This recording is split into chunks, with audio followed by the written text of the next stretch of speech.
Aaron paid £5,000 for his electricity bill for the year ended 31st March X3. He later discovers £470 of this related to the next year.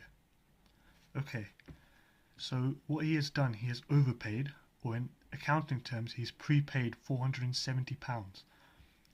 Now, what we have to do, this is a prepayment, so it is a current asset in the statement of financial position. To increase an asset, we have to debit it, so we debit prepaid expenses.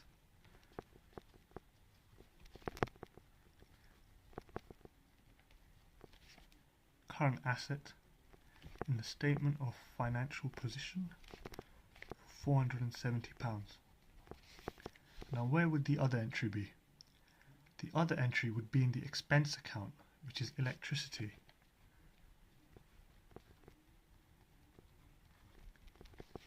This is therefore not recorded as this year's expense. It is a prepaid expense for next year. Electricity is an expense account in the statement of profit and loss. Example 2. John paid rent of £1,100 for the year ended 31st December X1.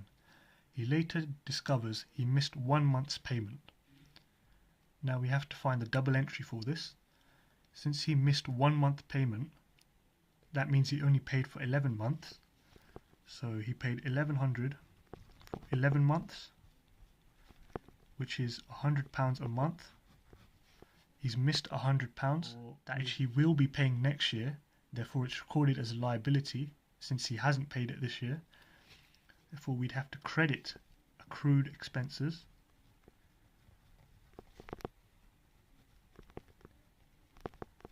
which are a current liability in the statement of financial position for 100, which is a 1 month missed payment. And now where do we debit this? We debit this to the expense account, which in this case is rent, which is an expense in the statement of profit and loss. An easy way to remember a difference between accrued expenses and prepaid expenses is that an accrued expense is often underpaid. So as we saw in the second example, John had paid rent of £1,100 and he missed 1 month's payment, therefore he had underpaid. And a prepaid expense, like it says, it's prepaid, therefore it's overpaid.